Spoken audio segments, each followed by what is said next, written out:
నమస్తే. Welcome to hit TV. తో పాటు ఉన్నారు ప్రముఖ జ్యోతిష్య, వాస్తు నిపుణులు శ్యామ్ ప్రసాద్ గారు. నమస్కారం గురుగారు. నమస్తే అమ్మ. శ్రీమాత్రే నమ. గురువుగారు, జ్యోతిష్యం, వాస్తు 2 ఒకటేనా? లేదా వ్యత్యాసం ఏమైనా ఉందా? తేడా ఏమిటి చెప్పండి? జనరల్‌గా వాస్తు, జ్యోతిష్యం, న్యూమరాలజీ, పామిస్ట్రీ ఇవన్నీ కూడా ఒకే గొడుగు కింద ఉన్న శాస్త్రాలన్నమాట. అంటే వీటన్నిటికి కూడా నవగ్రహాలు బేస్ అయ్యే ఉంటుంది. మనం ముఖ్యంగా వాస్తు గురించి మాట్లాడుతున్నాం కాబట్టి వాస్తు అంటే మనం నివసించడానికి అనుకూలంగా మనం నిర్మించుకోవడం అనేది వాస్తు. మనకి గాలి, వెలుతురు ఇవన్నీ కూడా రావడానికి అనుకూలంగా ఒక శాస్త్రాన్ని తయారు చేయడం జరిగింది. దానికి కూడా 8 దిక్కులు ఉంటాయి. 8 దిక్కులకి కూడా అష్టదిక్పాలకులు ఉంటారు. దాంతోపాటు నవగ్రహాలకు కూడా ఈ అష్టదిక్పాలకు మీద ఆధిపత్యం ఇవ్వడం జరిగింది. ఓకే. అయితే జ్యోతిష శాస్త్రంలో 9 గ్రహాలు మనం బేస్ చేసుకుంటాం. ఇక్కడ వాస్తు శాస్త్రంలో 8 దిక్కులకి 8 భాగాలుగా మనం విభజించి అలాగే 8 గ్రహాలను మనం వాస్తుగా నిర్ణయించి 9వ గ్రహాన్నైన కేతువుకి అలాగే గ్రహాల కల్లా ఇంపార్టెంట్ అయినటువంటి గ్రహం అత్యంత ధనవంతమైనది, అటువంటి భక్తిపరమైనది, అన్ని రకాలుగా శుభగ్రహమైనటువంటి గురుగ్రహానికి ఈశాన్యం కేటాయించారు. అలాగే రాహుకి నైరుతి కేటాయించి కేతువు కూడా ఈశాన్యం అనేది కేటాయించారు పెద్దవాళ్ళు. అయితే ఈశాన్య భాగంలో 2 గ్రహాలకు ఆధిపత్యం వచ్చింది కాబట్టి మన వాళ్ళు ఈశాన్యం కొద్దిగా పెరగాలి అన్న సిస్టమ్ పెట్టడం జరిగింది. సో ఇక్కడ 9 గ్రహాలకి ఫిక్స్ చేశారు, అక్కడ 9 గ్రహాలకి ఫిక్స్ చేశారు. దానివల్ల ఇవి అష్టదిక్పాలకులు అలాగే పంచభూతాలు, నవగ్రహాలు, 27 నక్షత్రాలు అన్నీ కూడా అటు వాస్తు శాస్త్రంలో కూడా ఇంప్లిమెంట్ చేయొచ్చు, అలాగే జ్యోతిష్ శాస్త్రం కూడా ఇంప్లిమెంట్ చేయొచ్చు. ఇది సామాన్యంగా వాస్తు శాస్త్రం వరకు మనం నివసించడానికి వీలుగా 4 ప్రధాన దిక్కులు, 4 విదిక్కులు. ఈ 4 ప్రధాన దిక్కుల్లో తూర్పు భాగం అన్నది ఇంపార్టెంట్. తూర్పు భాగానికి సూర్యుడు అధిపతి. అందువల్ల తూర్పు భాగం బాగుండి తూర్పు గృహంలో నివసించిన వాళ్ళు రాజకీయ పరంగా అలాగే వాళ్ళు ఇండివిజువల్గా ప్రభుత్వ ఉద్యోగులుగా చలామణి అవుతుంటారు. మంచి ఆరోగ్యానికి కూడా తూర్పే కారణం కాబట్టి వాళ్ళు మంచి ఆరోగ్యపరంగా ఉంటారు.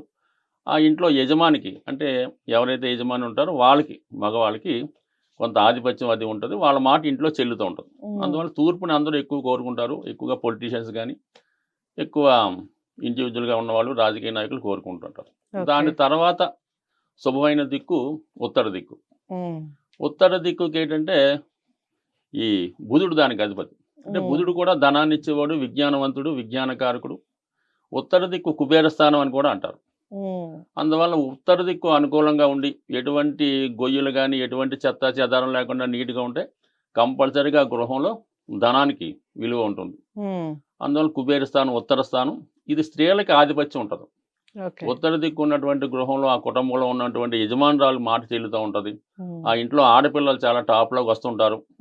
తర్వాత ఆస్తి ఆడపిల్లలకి చెల్లుతూ ఉంటుంది. సో అంటే తూర్పు అనుకుంటే మనం ఆ తూర్పు దిక్కులు తూర్పు ఈశాన్య గృహం పెట్టుకోవడం కానీ ఉత్తర ఈశాన్యంలో గృహం నివాసం ఉన్న వాళ్ళకి కంపల్సరీగా స్త్రీల యొక్క ఆధిపత్యం, అందులో స్త్రీలు డామినేట్ చేస్తూ ఉంటారు.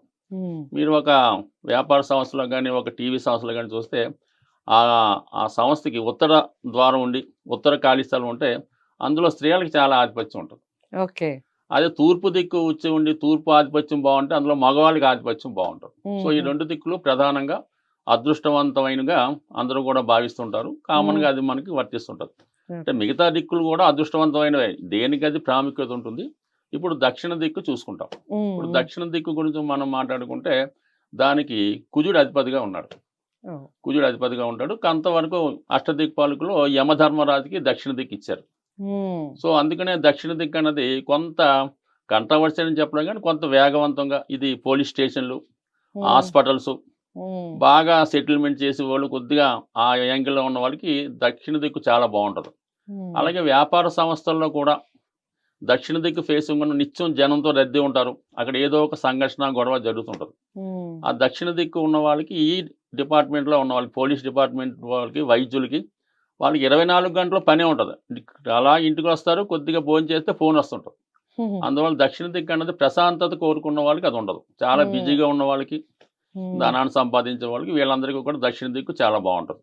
సో అది ఓకే. దక్షిణ దిక్కు కూడా ఈ దక్షిణాగ్నేయ మెయిన్ గృహం ఉంటే ఆ ఇంట్లో ఎప్పుడూ సందడిగా ఉంటుంది. శుభకార్యాలు పెళ్ళిళ్ళు కూడా జరుగుతుంటాయి. మరి ఎక్కువగా ఇంట్లో వాళ్ళకి పెళ్ళిళ్ళు తొందరగా అవ్వాలనుకుంటే ఉమ్, దక్షిణ ఆగ్నేయం ద్వారం ఉన్నటువంటి సింహద్వారం నుండి ఇంట్లో వెళ్తే ఎంబటనే పెళ్లి జరుగుతుంటుంది. ఆ ఇంట్లో ఖర్చులు కూడా ఎక్కువ జరుగుతుంటాయి. ఉమ్, సో ఈ విధంగా దక్షిణ దిక్కు ఎప్పుడు బిజీగా ఉంటుంది.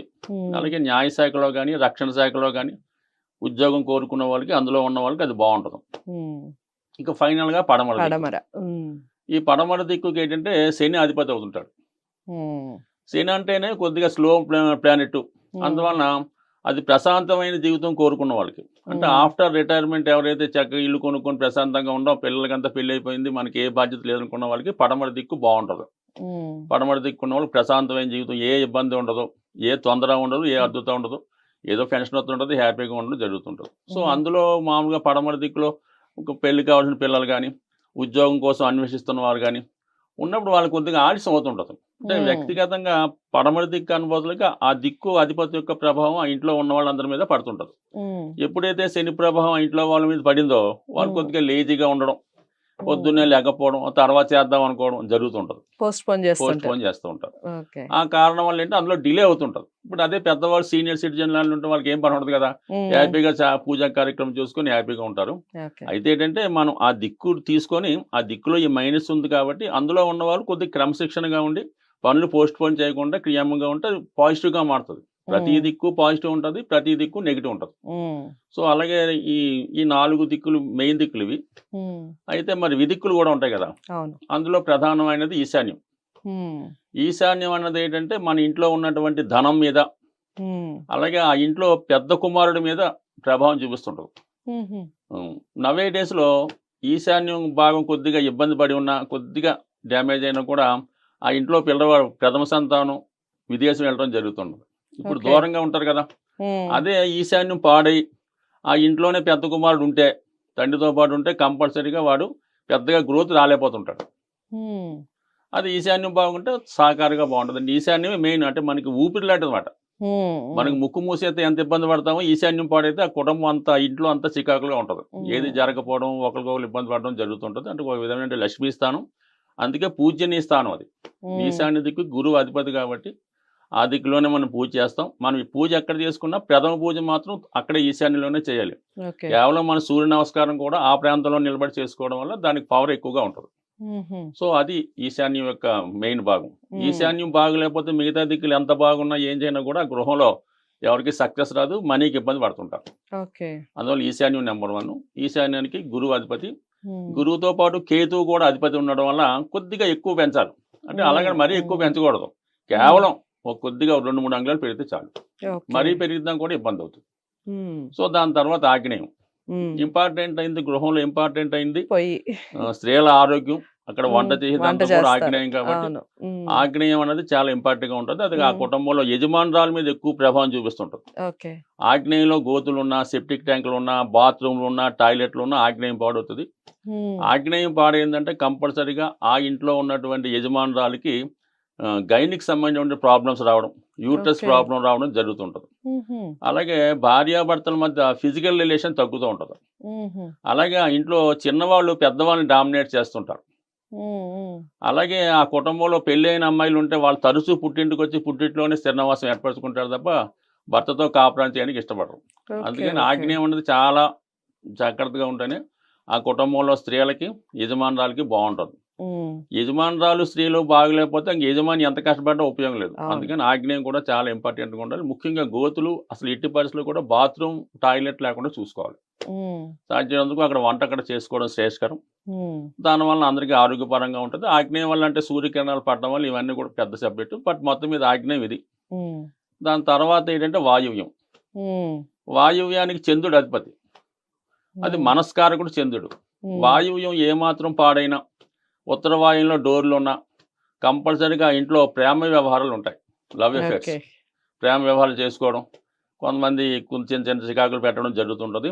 అలాగే ఇంట్లో యజమానికి ఆ ఇంట్లో ఉన్నటువంటి కుటుంబం మీద, ఆ పిల్లల పెళ్ళిళ్ళ గురించి ఆలోచించాడు. పక్క వాళ్ళ గురించి వాళ్ళు ఏం చేస్తున్నారని వాళ్ళ సమస్యలు పరిష్కరిస్తుంటాడు. ఓకే. అలాగే జీవితంలో వాయు దోషం ఉంటే ఒక 1000 రూపాయలు అప్పు చేస్తే వీడి దగ్గర 1,00,000 రూపాయలు ఉన్నా కూడా 1000 రూపాయలు అప్పు తీర్చలేడు.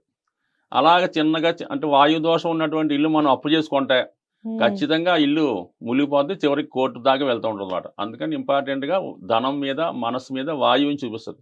అయితే మనకి బాధ ఉండదు, అప్పుందా ఉంటుందిలే అంటుంటాం, తీర్చే ప్రయత్నం చెయ్యం. అందువల్ల వాయు దోషం కూడా చంద్రుడు అధిపతి కాబట్టి మనస్సు మీద ఎక్కువ ప్రభావం చూపిస్తుంది. అదే దక్షిణ వాయువు ఎంట్రస్ ఉండి చాలా వాయువు బాగుంటే మాత్రం ఆ ఇంట్లో బాగా మాటకారులు అయి ఉంటారు, అలాగే సంగీతంలో బాగా విద్వాంసులు అయి ఉంటారు, వాళ్ళు ఆడిన మాట చెల్లుతూ ఉంటారు. ఇది పాజిటివ్ నెగిటివ్ కూడా ఉంటారు. అందుకు వాయువు కూడా ఇంపార్టెంట్. ఇంకా చివరిగా నైరుతి అందరూ భయపడేది. నైరుతి అంటేనే దానికి రాహు అధిపతి. రాహు అధిపతి అవటం వల్ల ఏంటంటే ఆ నైరుతి ఏమాత్రం ఉంటే యజమాని అక్కడే ఉంటాడు, పడుకుంటాడు. బట్ నైరుతిలో ఏమాత్రం గోతులున్నా, సెప్టిక్ ట్యాంకులు ఉన్నా, మూలలు మూసున్నా ఆ యజమానికి అసలు వాస్తు మీద కానీ, జ్యోతిషం మీద కానీ, దేవుడి మీద కానీ అస్సలు నమ్మకం ఉండదు. అందరినీ వితండవాదం చేస్తుంటాడు, ఎవరిని నమ్మడం, ఆ ఇంట్లో వాళ్ళని కూడా నమ్మనివ్వడం, హేతువాదిగా ఉంటుంటాడు, ఇబ్బంది పెడుతుంటాడు. సో అయితే కొన్ని సందర్భాల్లో ఆ నైరుతి ప్రాబ్లం వల్ల ఇంట్లో పిల్లలకి మ్యారేజ్ కాకపోవడం, అలాగే మ్యారేజ్ అయిన పిల్లలకి సంతానం కలగకపోవడం. ముఖ్యంగా నైరుతిలో ఏదన్నా పెద్ద పెద్ద గోతులున్నా, నుయ్యులున్నా ఆ ఇంట్లో వాళ్ళు దుర్మరణం పాలవడం, అనుకోకుండా హాస్పిటలైజేషన్ ఇవి జరుగుతుంటాయి. సో దానికి రాహు అధిపతి అంటేనే తెలుస్తుంది కదా. అందువల్ల 8 దిక్కులు కూడా ప్రాధాన్యమైనవి. ఇందులో ఏ దిక్కు పాడైనా కూడా ఆ దిక్కు ప్రభావం ఖచ్చితంగా ఆ గృహంలో నివసించే వాళ్ళ మీద ఉంటుంది. అయితే ఇది పాడైనంత మాత్రం మనం దాన్ని ఇండికేషన్గా తీసుకొని ఆ యాంగిల్లోకి మనం వెళ్లకుండా జాగ్రత్తగా ఉండాలి. అప్పుడు ఆటోమేటిక్గా మనం దాని నుంచి బయటపడడం జరుగుతుంది. సో అది సాధ్యమైనంత వరకు, అంటే నా అనుభవం ప్రకారం ఏంటంటే వాస్తుకి సాధ్యమైనంత వరకు రెమెడీస్ అయితే ఉండవు, దాన్ని సరి చేసుకోవడం ఒకటే పద్ధతి. చాలా చక్కగా వివరించారు గురువు గారు.